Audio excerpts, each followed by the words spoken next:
Good afternoon and welcome to the 5,283rd meeting of the Rotary Club of Tulsa Club 2500 District 6110. We are glad that you are here today, and you are going to be glad that you came. We've got a great program for you today. We're going to begin with an invocation and pledge of allegiance led by Darren Walkup, followed by guest introductions from multiple Rotary Award winner and past president Chuck Wilson.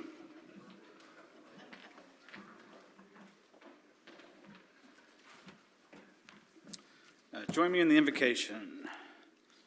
As we come together today, let us be reminded of the power of kindness.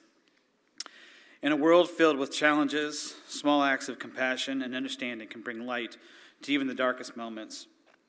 May we approach one another with grace and patience, listening with open minds and open hearts. Let us celebrate the fellowship we share, knowing that our collective strength grows when we treat each other with respect and empathy.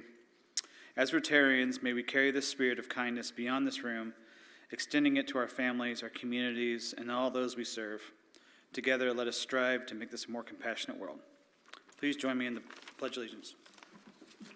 I pledge allegiance to the flag of the United States of America and to the republic for which it stands, one nation under God, indivisible, with liberty and justice for all.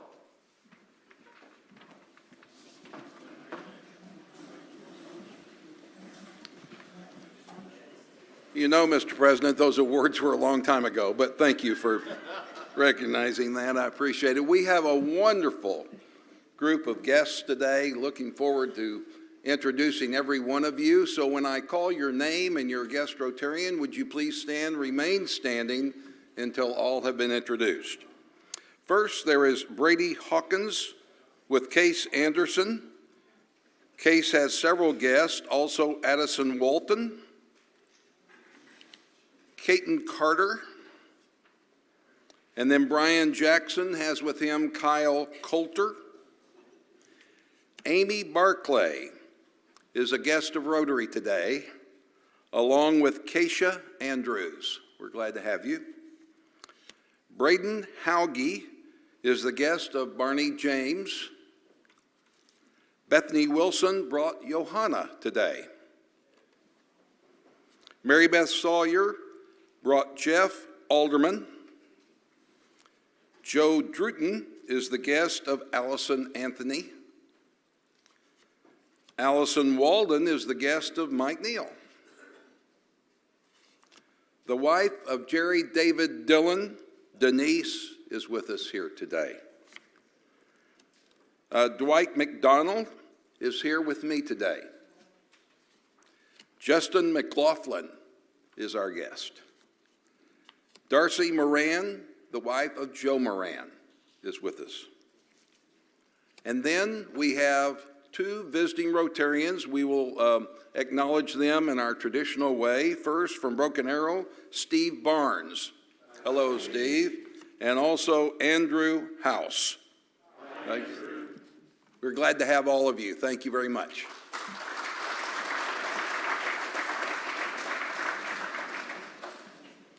If Dylan Harden is in the room, guest Keisha and Dwight down here are both potential members. Dylan, work with them, would you? We've got a couple of side mics now, one from Kaiden Creekbaum and another from our Sergeant at Arms, Shanna Vollmer. Kaiden will lead us off.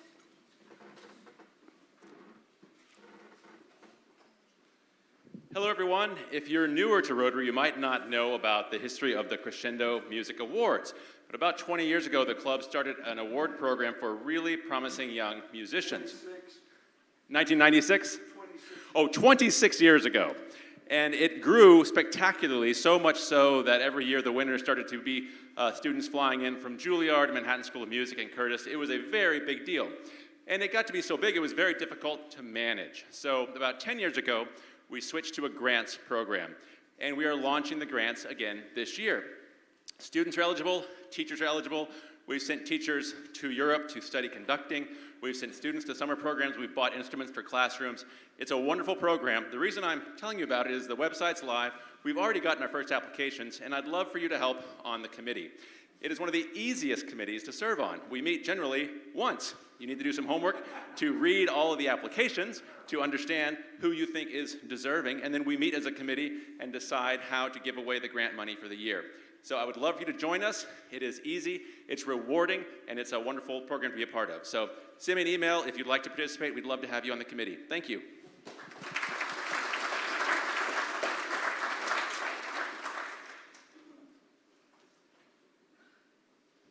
Good afternoon. Doug's here. I'm so excited.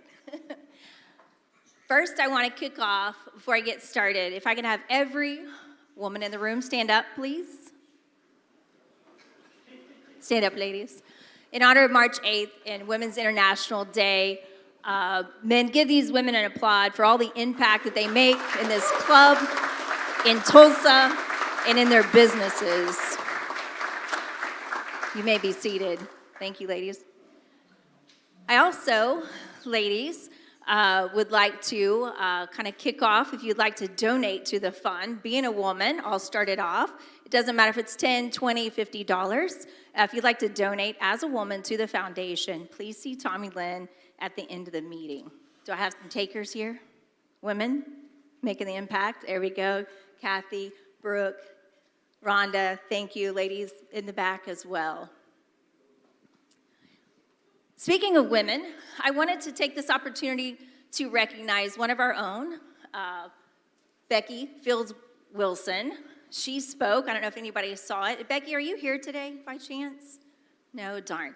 Well, I really want to recognize her. She spoke at the Women's Business Summit in Oklahoma City, 700 women, and just want to give her a big congratulations for the work she's doing for women in the area.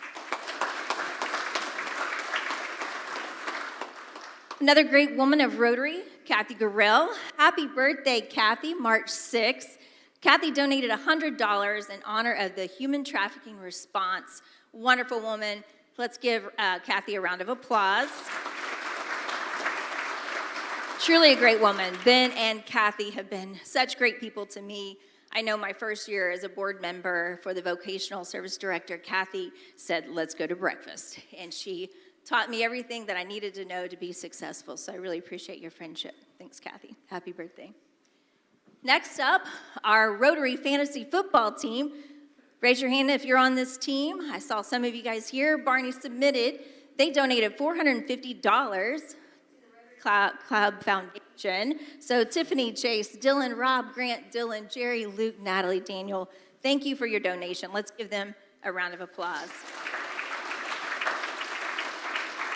And I bet if you'd like to join this group, see Barney. Next up, congratulations to Tim Nall on first place at the Home and Garden Show. Tim, are you here? He's right there. There you are. All right, congratulations. Tommy Lynn donated to the foundation. Now you got to tell us about how many got to go to the garden show. Anyone in here? All right. I know Sheree is not going to, if she's here, she's not going to raise her hand. She said her husband wouldn't let her go. She spends too much money. But tell me about your centerpiece there and a little bit about the information on it. You're talking about the crown? Or the throne is an old oak tree that we took out of the pig park.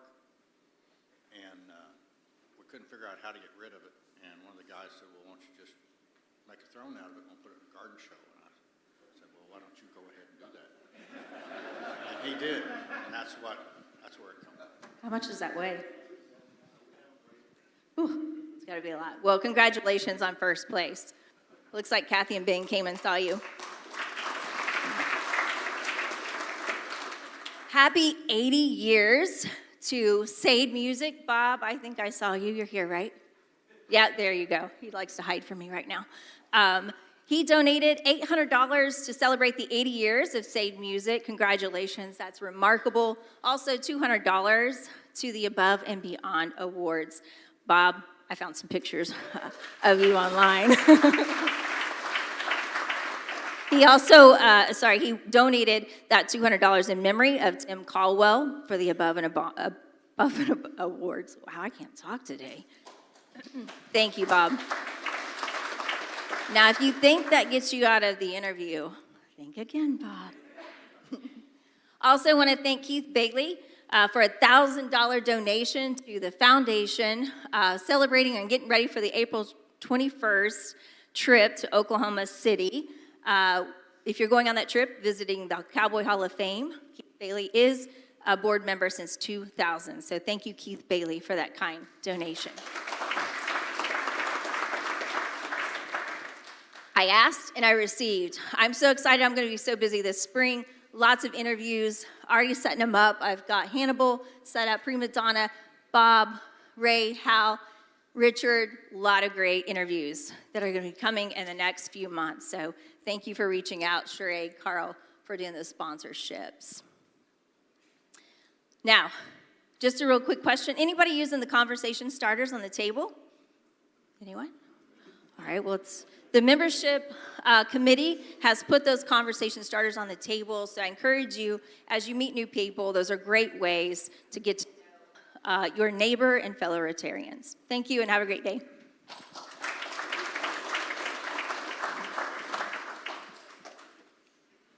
Thank you, Kaiden and Shanna. I see that Mike Homan is here today.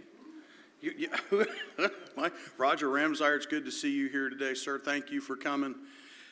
Well, I want to thank everybody who hosted our business visitation meetings last week. If you hosted, we appreciate you opening your doors and giving your fellow Rotarians a glimpse into your work. These visits are a great way for you to get to know your fellow Rotarians and deepen the relationships that make our club strong. Got a little Women's Month Rotary DNA for you today. Very important moment in not only Rotary Club of Tulsa history, but Rotary International history. On May the 4th, in 1987, the United States Supreme Court ruled that Rotary clubs could not exclude women from membership based on gender. Now, John O'Connor knows something about Supreme Court rulings. Here's what you don't know. You may know, probably not. A decade earlier, in 1977, the Rotary Club of Duarte, California, against Rotary International rules, admitted 3 female members to their club. So this is 10 years before the Supreme Court decision. When they did that, believe it or not, Rotary International revoked their charter. And the club said, no, Nanette. And they sued Rotary International, and it took a decade. Sparked a decade-long battle that reached the Supreme Court in 1987, and the court ultimately ruled against Rotary International and in favor of the Duarte Club. And it not only transformed Rotary, but it set the precedent for other social and civic organizations, including the Kiwanis and Lions clubs, to open their doors to women shortly thereafter. Rotary was not alone. They were just the test case on this. 2 years after that Supreme Court ruling in 1987, the Council on Legislation at Rotary International removed the men-only requirement from the Rotary International Constitution, officially welcoming women into Rotary clubs around the world. But right here in Tulsa, we were more on the ball than that. Just a couple of months after that Supreme Court decision on August 5th, 1987, our club introduced the first 2 women members to our club and to our district. The two members were Gladys Harrington, the longtime Tulsa civic leader and owner of Harrington's Menswear. She joined under the classification of clothing apparel, men's, and Paula then McCarty, now Marshall, general partner of Bama Pie Limited. She joined under the classification, and you'll love this, food production, desserts. Under her leadership, Bama Desserts expanded nationally, supplying pies to major chains like McDonald's and Arby's. Another special moment in the Rotary Club of Tulsa's women's history was the admission of the first honorary lady member, which was Olive Hudson. For 63 years, Olive faithfully played piano for Rotary meetings. She became a beloved part of our club's tradition. When she was finally welcomed into Rotary as a member, then President Scott Petty pinned a Rotary pin on her and presented her with a dozen red roses honoring her decades of service to our club. Members lined up before and after that meeting to hug her and celebrate her service and her participation that spanned more than 6 decades in our club. Now, I didn't have the privilege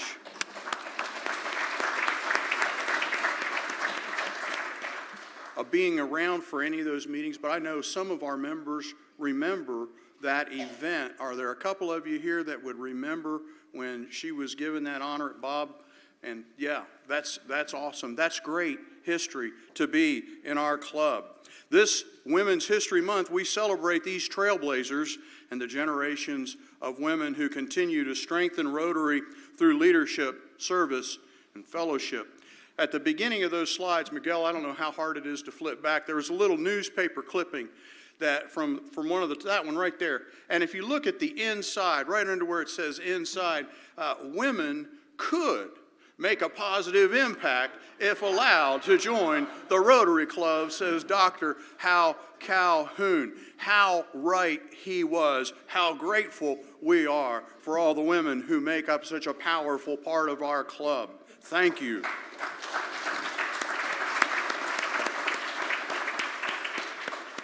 I know if Lane Dolly was here, she would get a kick out of her uncle's statement in the paper. Our Rotarian of the day today is Jan Laub. Jan Laub and I were together in Leadership Tulsa a long time ago. Over the years, she has served on many of our Rotary Club committees and is currently serving on our Board of Trustees.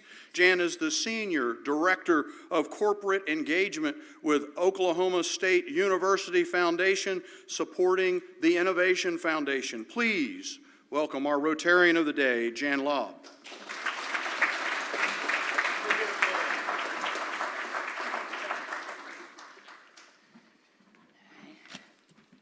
I love seeing all those pictures of the ladies up there. It is my pleasure to introduce Mike Neal. Mike has spent 20 years as President and Chief Executive Officer of the Tulsa Regional Chamber, which serves 22 counties in northeastern Oklahoma.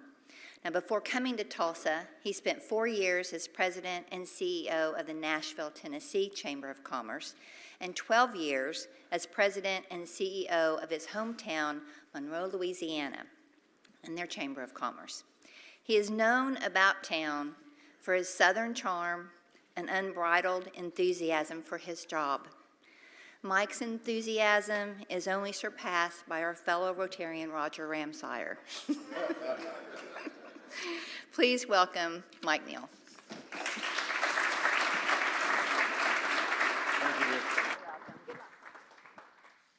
Thank you, Jan. Thank you, President Carl. It's a pleasure to be with you today. Dr. Robertson found great humor in your Southern charm comment.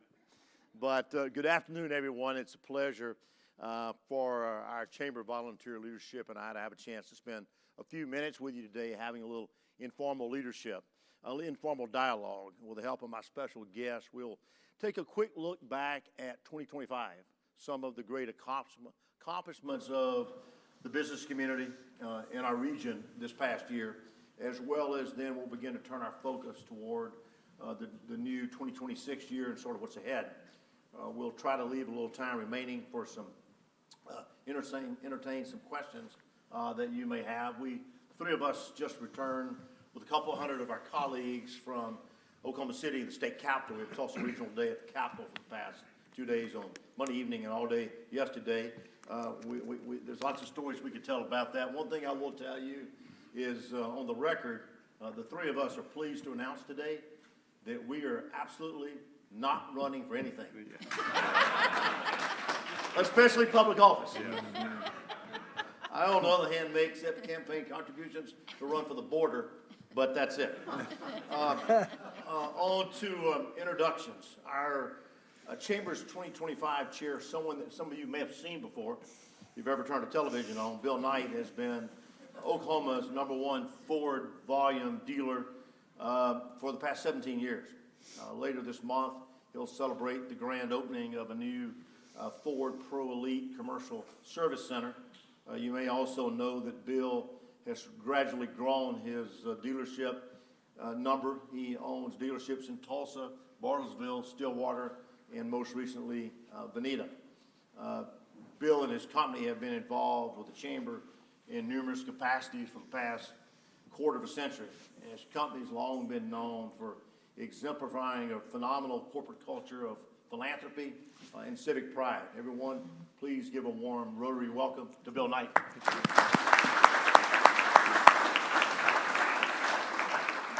Our next guest is the Chamber's 2026 chair and an experienced family practice physician who serves as president and CEO of the St. Francis Health System. Some of you may be aware, some of you may not be aware, that St. Francis employs more than 12,000 employees. St. Francis is the largest private employer in eastern Oklahoma, and the St. Francis Hospital in Tulsa is the largest hospital in the state, as well as the 11th largest in America.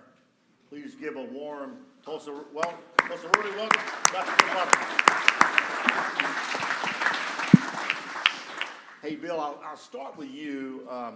A couple questions for you to reflect back on, then we'll toss to Cliff looking ahead. So about 14 months ago, you took the stage in front of 1,400 people at the then Cox Business Convention Center at your inauguration. What were a couple of your priorities? And if you would, maybe share with the audience how you were able to see some of them through to fruition. Yeah, thank you, Mike. It's a pleasure to be here with everyone today. I think as you come into the chair of the chamber, the thing that you realize is there's a lot of good work that happens. The economic development, the tourism, government relations, that stuff just happens. It struck me that there were a couple of areas that I thought we could focus on that were fairly topical at the time. The first was Tulsa Public Schools. And if you think about, 14 months ago or even longer, Dr. Johnson was just beginning her tenure as superintendent. I did think that the Tulsa business community had been a little slow in supporting Tulsa Public through that difficult time that they had with the state. And so we thought Tulsa Public Schools would be something that we could really lean into, in addition to the homelessness and public safety things that were in housing that were certainly top of mind then. So and the one thing that a lot of previous chairs had shared with me is that, the things you begin during your tenure sometimes don't get solved until well after your tenure. And but I can say, I think if we take each of those, when I think about meeting with Dr. Johnson those first few weeks, what we met with then and what we meet with today are like two completely different people. And the thing that I have been most proud of, and I tell her story as often as I can, her and her team, is the culture of accountability that they brought to Tulsa Public. And so we're coming up on April 7th, the bond issue. We're big supporters of Tulsa Public Schools. The Chamber's a big endorser of Tulsa Public Schools. We hope you vote yes for that. And I don't say that just to say it. I say it because I would challenge anyone.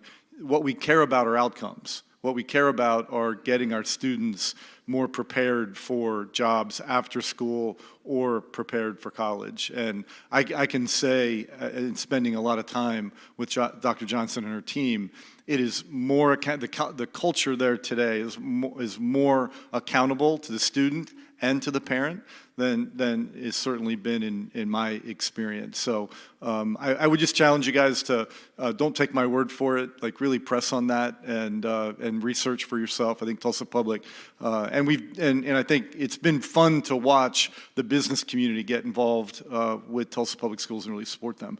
The other one on the homelessness front, I don't think we could have, I certainly didn't know that the level of frustration that was happening, especially with our downtown businesses, our downtown property owners, and our downtown employees with the homelessness issue.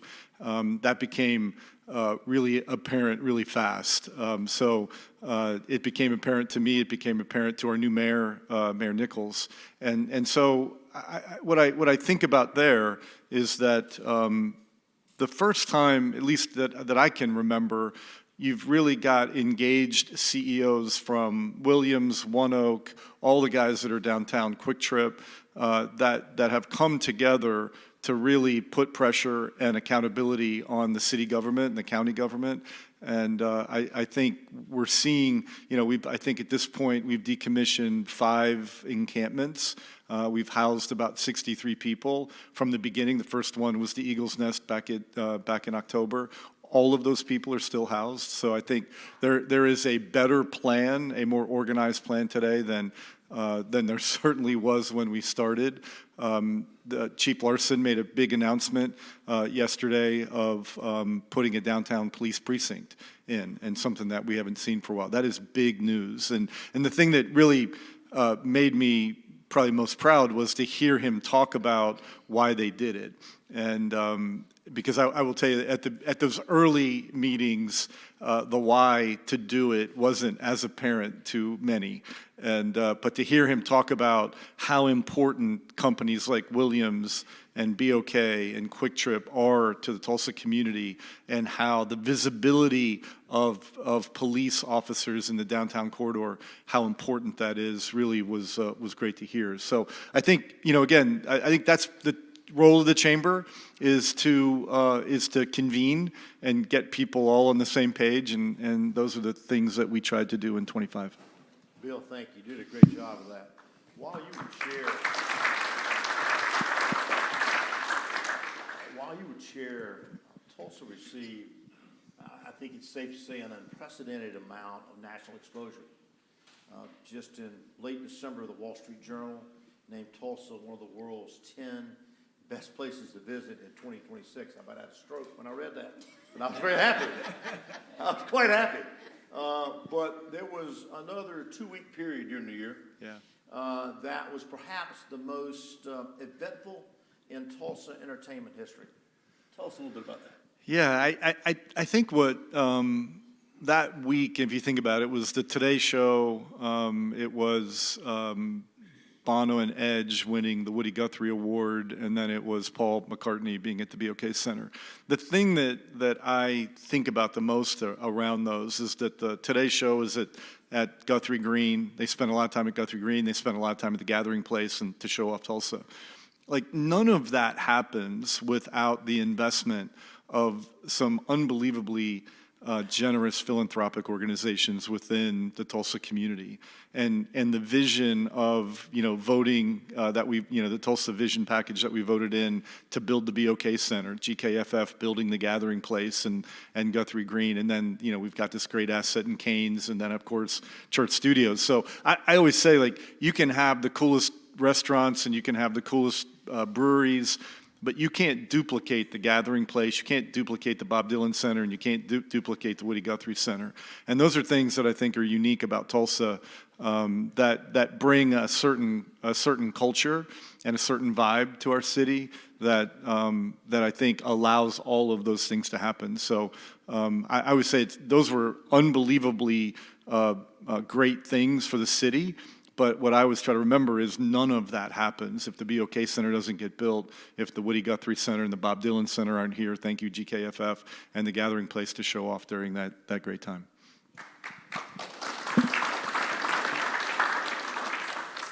So, Dr. Robertson, before we delve into your 2026 agenda, tell us a little bit about the morning that you were inaugurated almost 2 months ago.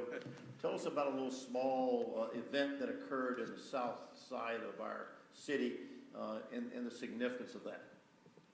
Well, thanks, Mike. I think you're giving me a chance to plug the expansion that is now beginning to open at our St. Francis Hospital South over off of 169 and 91st.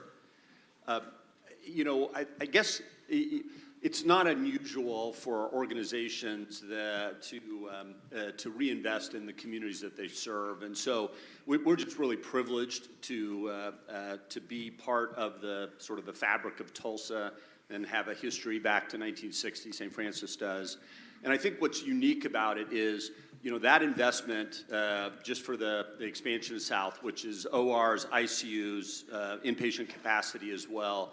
About $365 or $70 million that's been reinvested in that facility.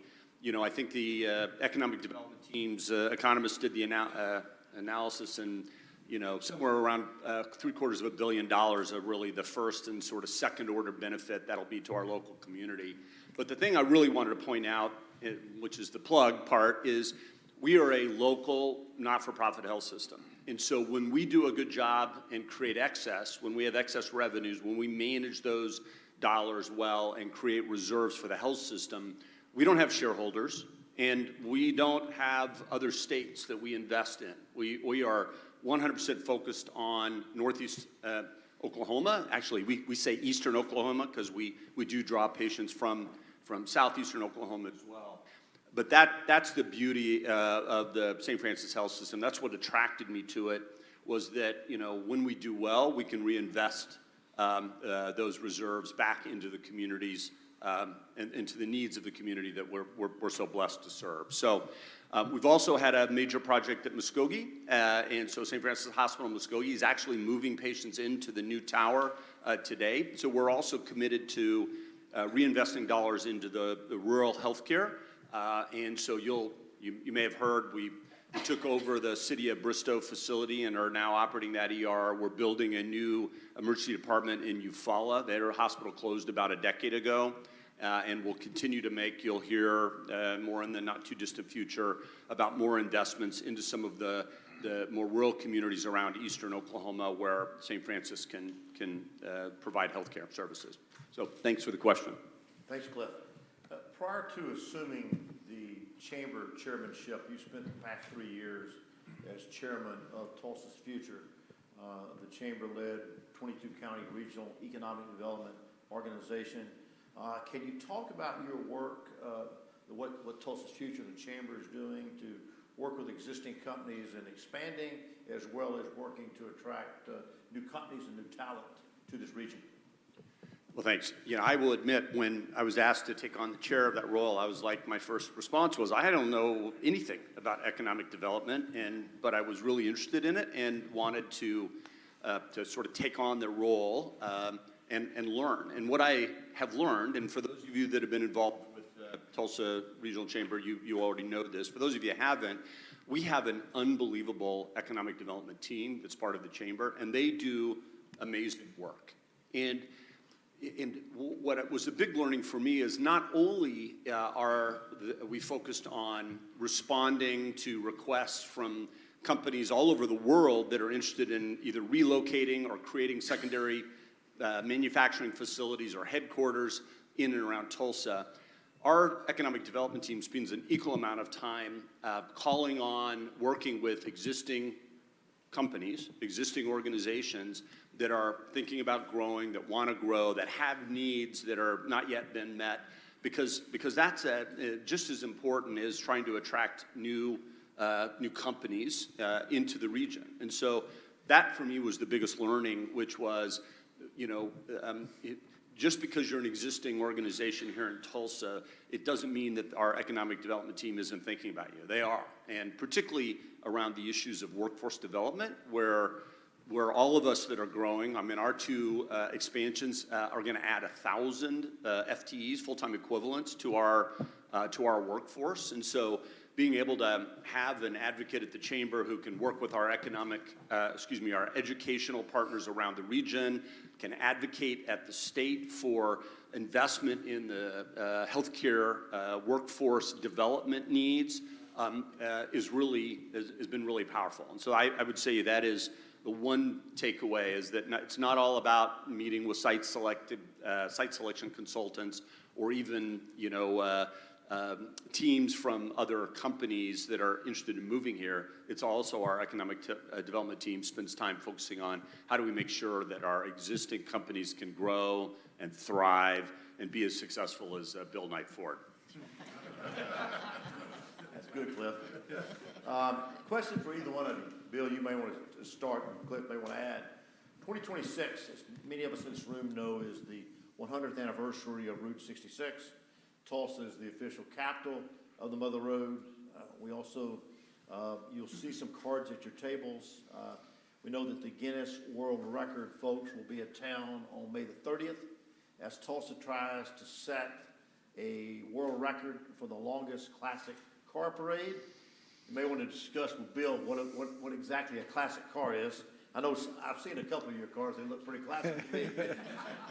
But overall, my question is, how can we as a community use this 100th anniversary to really showcase the merits of Tulsa, Northeast Oklahoma as a world-class destination?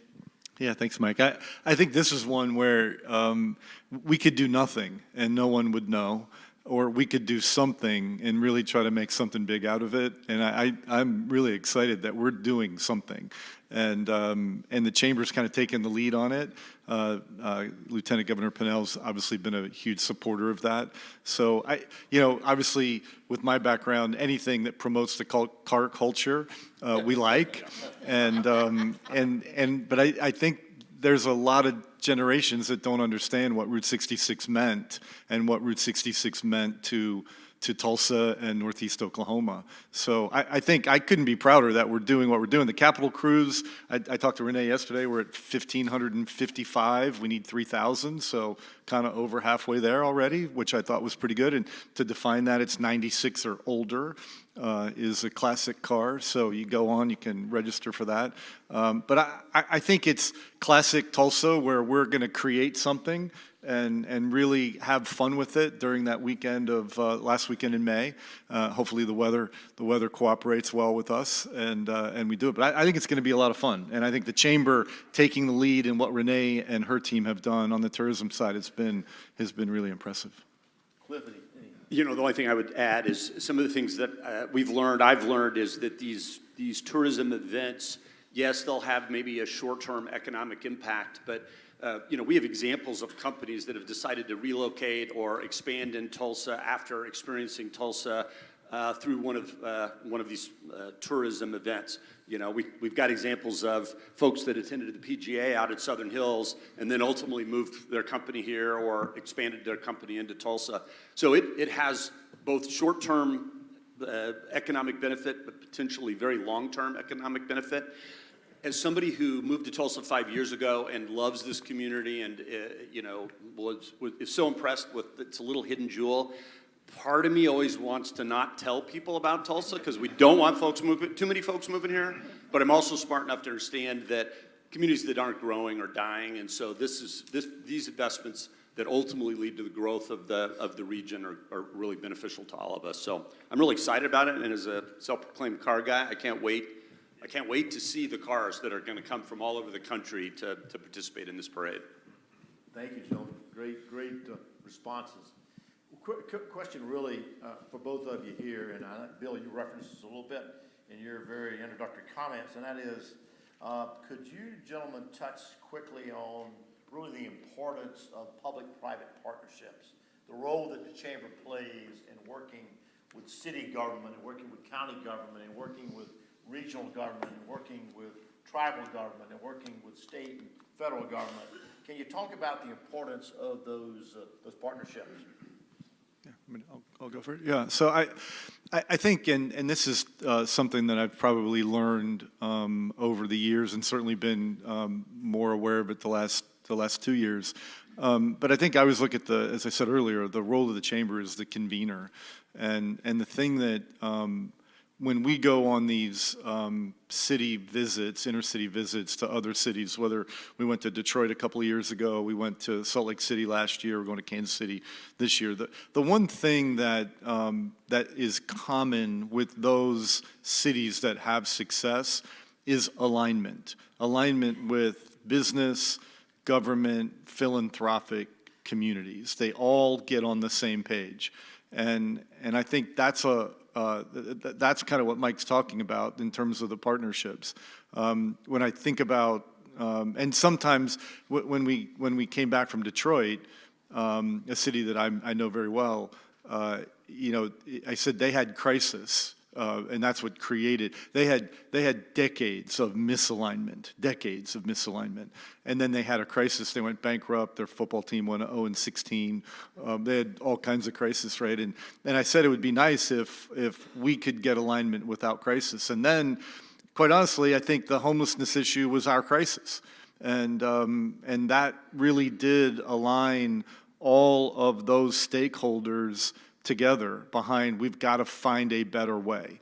This is not, it is not a sign of a vibrant city to see what we saw a year and a half ago. And it is not perfect today, but it is better today. And it's better today because the city, the county, the philanthropic community, I learned more about what they do and the wonderful work that goes on there in the past couple of years. And then the business community that, again, I think had been a little late to the party on some of that. It's easy to complain, but it's hard to actually do something about it sometimes. And I can say, like, today, we have more alignment between those stakeholders than I can remember. And, you know, you might remember we had the Governor Stitt sent in the OHP. It was kind of a difficult time. Looking back on that, we needed that. It wasn't perfect. It wasn't executed probably the best way we would have hoped, but it shined a really bright light on the issue. And it also shined the light on the fact that we had to fix it. The cavalry, and I think Governor Stitt said, well, if you're not going to fix it, I'll show you how I'll fix it. And so it gave us a chance to align together and figure out how are we going to fix this problem. And the problem, again, not completely fixed today, but so much better than where we were. And we have a plan. We have a plan that, if executed properly, the next year to 24 months, will never totally go away. But I think we can eliminate visible homelessness downtown and outside of that. I'll just add one sort of footnote to that. The Chamber is made up of a very diverse group of organizations and individuals, different perspectives, different thoughts about how problems should be solved. And I think the power is when, the one voice process in particular around the legislative advocacy plan is so powerful when organizations come together and agree on a few key things that we all believe in and that we all agree are priorities, and then being able to advocate as one voice, but to advocate as a group, as a collective, it's more powerful than I even understood and expected. So I would say that's one of the real important roles that the Chamber plays and allows us to really influence policy in ways that are productive and proactive. Cliff, to piggyback that's a great point. And it's certainly something we observed the past 2 days in Oklahoma City. Roger Ramsauer will tell you this from his sitting in the chair in the middle of COVID, the challenges that we had. But the interesting thing is the one voice process brings together the public and private sector we just talked about. Some 80 different organizations. We probably can't get 80 people to agree on the same thing, but we get 80 different organizations to come together from the public and private sectors. These are cities, these are counties, these are chambers of commerce, these are economic development organizations, these are councils of government, these are school districts, these are higher education institutions, these are business trade associations. All these different groups to come together and agree on the top 15 or the top 20 state priorities, the top 15 or top 20 federal priorities, and to be able to go together and to present that to a legislature or to present that to an Oklahoma congressional delegation, to the White House. That makes a big, bold statement in most communities in America. Most states in America don't have that ability. So we're extremely unique in having that ability to do that, but it's because of amazing volunteers, amazing business leaders, great public sector partners, everybody coming together. I go back to Cliff's point about economic development. Oftentimes, when I was a youngster, I worked for a couple of members of Congress in Louisiana, and politicians always take credit for all the economic development deals. Well, economic development deals, and politicians play a very important role. Governors especially play a very important role. But cities, counties, chambers, tribal governments, state Department of Commerce, chambers, all these different economic development entities in the region, you don't do any of this stuff by yourself. And you don't do it overnight. Cliff referenced the PGA. I remember we brought in 2 Italian companies. One was a paper company, and they broke ground just before COVID. They were a paper manufacturer, and little did any of us realize how valuable toilet tissue and paper towels were until COVID hit. It's not been publicly announced, but I expect within about a month or 6 weeks, their Italian leaders will come back here and break ground on a significant expansion to their 1.8 million square foot facility that's in Inola today. And so these things are everlasting. They keep going. Cliff, one final thing. Any other thoughts as to some of your key priorities, and then we'll open it up for questions. Any other of your key priorities this year you referenced last month? Well, the only thing I would add is that, I'm a big believer that when organizations that sort of change focus too frequently, and you all know this, you lose momentum. And so the work that Bill has started, particularly around public safety and that focus on public safety and the homelessness issue, we're going to continue to keep that as a top priority. The only little asterisk or little add-on that I brought or would bring is that we're going to spend some time using the Chamber's connections and resources to help educate the business community about the impact of mental health, particularly on a subset of our homelessness problem. But really, it is something that that the communities that really are dealing well with this problem around the country are really leaning in and embracing our mental health provider organizations that exist around the community and understanding what it is they need and how they can actually really deliver positive outcomes that ultimately helps to resolve this issue of the unhoused population that live on our streets or under our overpasses. Thank you, Cliff. I think we've got about 10 minutes left for questions, so any hardball questions, please direct them to Bill and Cliff. Any underhanded softball questions, please send them my way. Mr. O'Connor. What's your top legislative priority that your One Voice group took over to Oklahoma City? A lot of it dealing with education. A lot of it also dealing. Oh, okay, I'm sorry. The question was what was the top One Voice priority? There wasn't just one. We took a bunch, but I'd say one of those we spent a lot of time talking about is education. The importance of education to continue to invest. We had a leadership dinner with a speaker and the House Appropriations Chairman talking about the fact that we've got to continue to invest in education. We've got to continue to make significant strides improving public education, especially K-12 education. Also continue to make investments in the higher education side. Likewise, a lot of discussion yesterday really centered around the importance of child care, the importance of the fact that as businesses are growing, their employees can't afford child care, and one of our local state representatives is sponsoring some legislation for the second year in a row to try to help provide some subsidies for child care, and a number of our employers have stepped up and volunteered to help match the state in a dollar-for-dollar match to try to help some of these employees and help jobs grow in the area. Those are just a couple of them. Be glad to send you the agenda. Yes, sir. Inola and the new aluminum smelter, the power that's going to be required there. Recently, President Trump suggested separating them off the grid from a regulatory standpoint, letting those types of entities build their own power production facilities. My understanding of the Corporation Commission and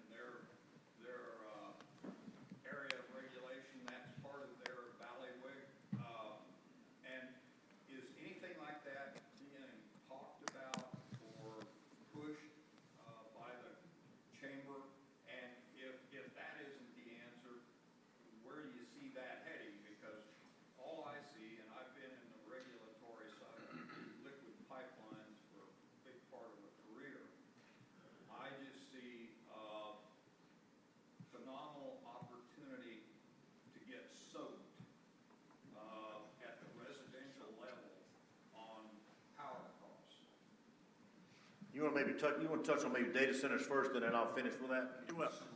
Yeah.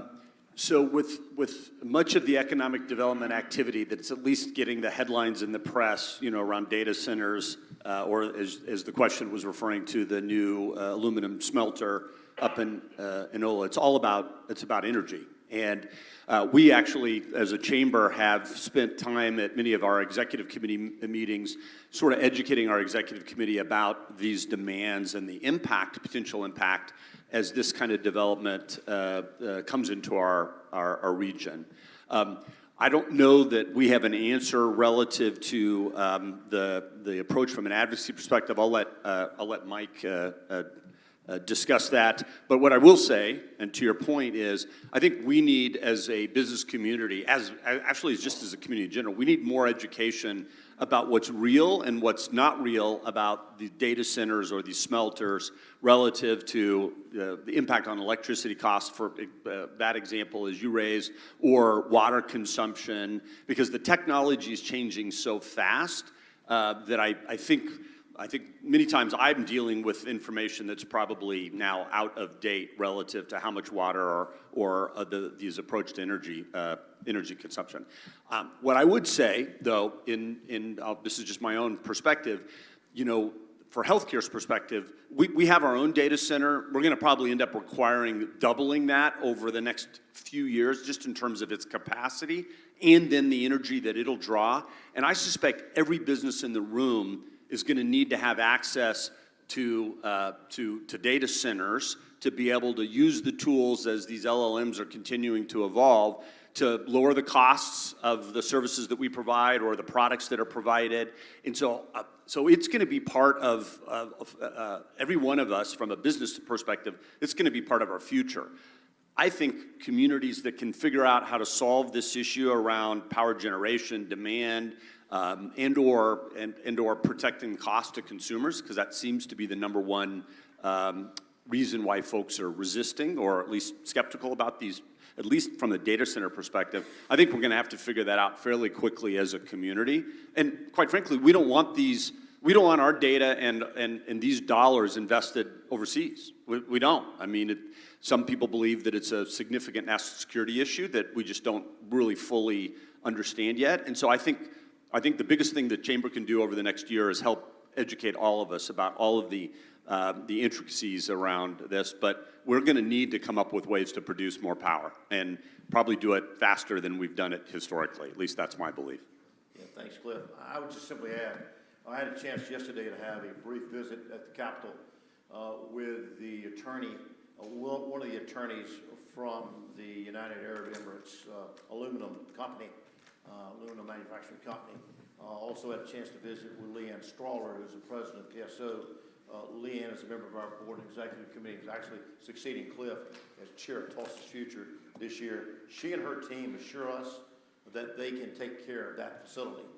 We've been working closely, for 3 or 4 years ago, a couple years ago, when I visited with this group, we talked about the automotive activity, we talked about the electric vehicle activity, we talked about the strong battery activity that was going on, that we were being considered in our region for a multitude of projects. But for the last 2 years, to Cliff's point, data center activity has been through the roof.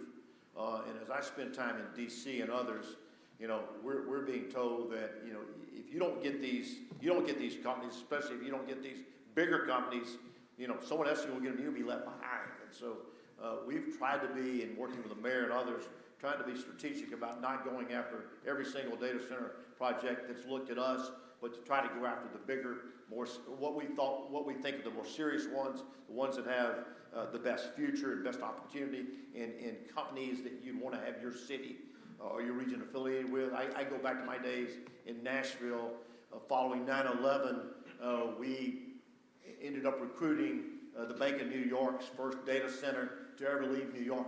And it was after 9/11, and no one back in that day ever knew that facility existed. My guess is 25 years later, no one knows it's there today. But we've got some data centers in our community that have been here for 20, 25, 30 years that nobody knows are there. They've been super safe. But from the electrical deal, we're working closely with PSO. We're working closely with the Grand River Dam Authority and their leadership to try to ensure what Leanne is telling me. We met at lunch 2 weeks ago. She said each one of these companies that are coming on, they're signing an agreement with us that we'll provide the service by whatever date that they need, and that they're also going to pay for it. And so they said it's not going to cause other rates to go up and rates to be passed along to residents or consumers or households. They're going to pay whatever additional cost we have to incur. They will sign a contract that says they will pay for that. Yes, sir. Roger. Many people may not be aware that the Tulsa Chamber, not just here, but nationally, is known to be one of the most effective and most successful. And while many of us think Mike Neal works 28 hours a day, he has one of his best things he's done is assembled a first-class staff.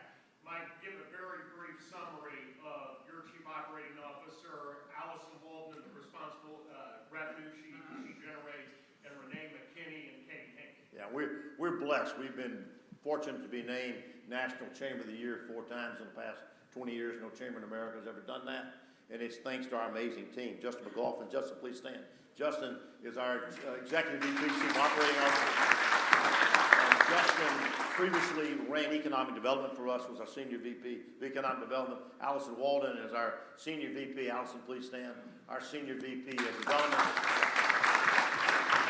Allison raises all the money that it takes to make us do everything. Renee McKinney, who spoke to this club a couple months ago, is our Senior VP of Tourism. She also oversees our Film, Music, Arts, and Culture program and our sports program. And we just had Big 12 wrestling last weekend. We've got SEC gymnastics. You know, SEC, it just means more. They'll be here in 2 weekends. And so Rhett Morgan is our Vice President of Communications. He came to us after 30-something years in the Tulsa world. So that's just an example of Roger, of a handful. We've got the best chamber staff in America. They do an amazing job, and I'm very blessed to get to watch them work and take credit for all these wonderful things they do. One more question. Yes, sir. Congratulations on all your new nonstop service from Tulsa. Man. Well, thank you, good Lord. That's something that Justin and our team and Renee and others have worked on for a long time.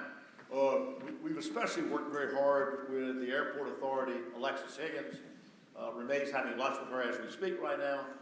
We've got an event, I think next week we've got an announcement with one of the airlines out there celebrating the first flights for the 2 new Alaska air flights. I affectionately say that I make CEO calls for a living, calling on small, medium, and large companies.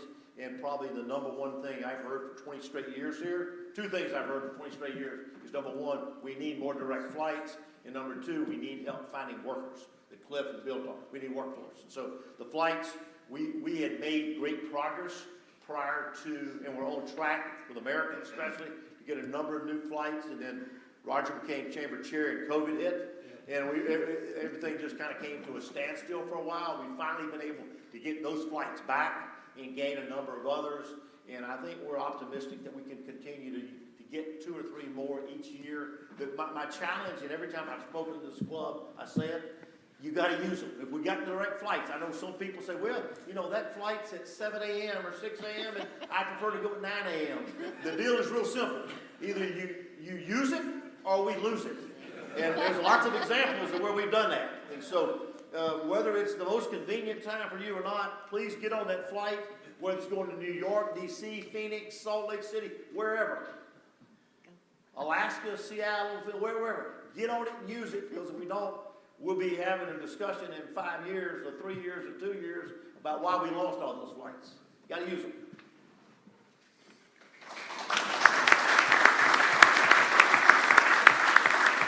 Thank you guys so much for giving us a chance to visit with you today. It's always a blast. Take a look at the QR code on the screen. If you'd like to see our annual report from this past year, please take a picture of that, and would love to have you look at that at a later date. Thank you again so much. Well, thank you guys.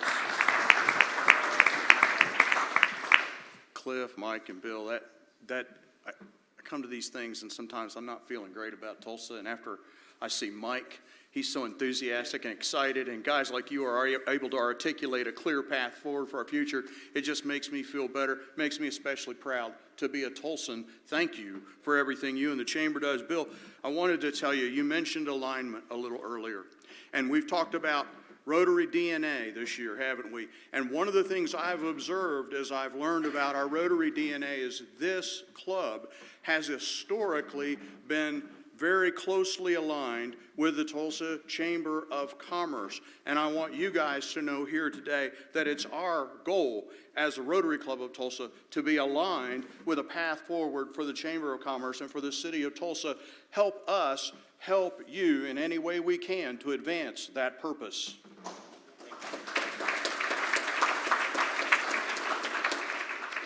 We've got a book honoring today's program that we're going to donate to our partners in education, Celia Clinton Elementary School. This week's book is Happy St. Patrick's Day from the Crayons. I see Jenny Hammock is here today. She picked that book for us. Jenny, thank you. Camp Enterprise is coming up. Case Anderson is in the house, and he can chat with you about that. We've got 40 students signed up. Our goal is to get 50. If you know a high school junior in the Tulsa area, Tulsa, Union, Broken Arrow, Jenks, Owasso, Sapulpa, Sand Springs, Glenpool, we want to fill that registration. In fact, we'd like to bust that goal. It's a great program. We've got some volunteers lined up. We want some more. That Saturday night is steak night. They're serving steak, not hamburgers. You can come out and volunteer just to be there for steak night. But we'd love to have you on Friday or Saturday or just for a couple of hours to participate and have a positive impact on the students that attend Camp Enterprise. Case, would you wave at us so people will know where you're at? If you can help us with that, please talk to Case today. We've got our annual exchange with the Rotary Club of Oklahoma City on Tuesday, April 21st. So it's not Wednesday, it's Tuesday. We'll travel together by private motor coach. That sounds so sophisticated. Departing from the parking lot right here at the church, we'll leave at 7:45 a.m., come back at 5:30 p.m. There's not a bar on the bus, but I'm told Jenny Graham may have some stuff in her bag if you want to talk to her.